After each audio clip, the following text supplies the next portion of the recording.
Mahigit 3 taon na nagdadialysis ang 47 years old na si Elenita Domingo ng Barangay Frances, Kalumpit, Bulacan.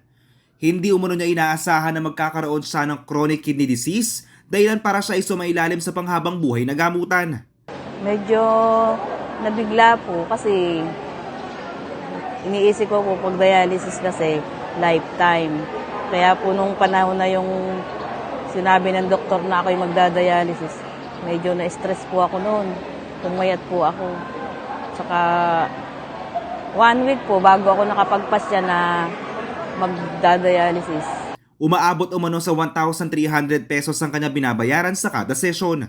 At sa isang linggo, 3 beses siya kung magpa-dialysis, kaya nasa 3,900 pesos ang kanyang ginagastos. Inatake pa sa puso ang kanyang asawa na siyang naghahanap buhay, kaya problema ngayon nila kung saan kukuha ng panggastos para sa pagpapagamot. Halos yan na lang talagang sumusuporta sa amin. Yung anak ko naman, a-apply lang sa trabaho. Tapos po, nung March 30 po, inatake po siya sa trabaho niya. Tapos, bali po, 4 days po siya sa JBL na comatose. Kaya medyo mabigat din po para sa amin. Talagang yung kung saan namin kukunin yung pera, yung ganun, panggamot sa kada salang. Isa lamang si Nanay Elenita sa 81 mga dialysis patients sa Kalumpit. Sa datos ng Rural Health Unit, pangatlo ang chronic kidney disease sa sanhin ng pagkamatay ng mga Kalumpitenyo. Dahil dito ay naisipan ng lokal na pamahalaan na makipag-ugnayan sa isang pribadong kumpanya na makapagtayo ng sariling dialysis center para sa mga mahihirap na pasyente. Kasi nung nag-house to house ako, nung campaign period, nakita ko yung mga dialysis patient na halos lahat walang pambayad. So, napakalaking tulong nito para sa kanila.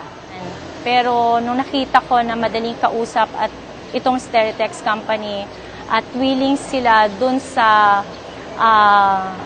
katulad niyan, yung injection libre. So, nakita ko sa kanila na yung company nila, it's more on sa foundation din, more on sa makakatulong din. Kaya sa kanila tayo nakipag-MOA.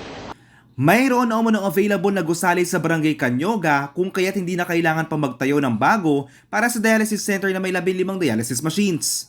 Wala na rin umunong babayaran kahit 5 sentimos sa mga pasyente dahil nakipag-ugnayan na ang lokal na pamahalaan sa PhilHealth para sa gagastusin kada sesyon. Inaasahan naman na magiging operational na ang naturang dialysis center sa Hulyo.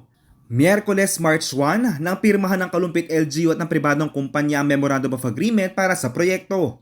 Kasabay nito ay bumuo ng human ribbon ng mga opisyales at empleyado ng lokal na pamahalaan sa tapat ng munisipyo bilang hudyat ng kanilang suporta sa pagsisimula ng Kidney Cancer Month.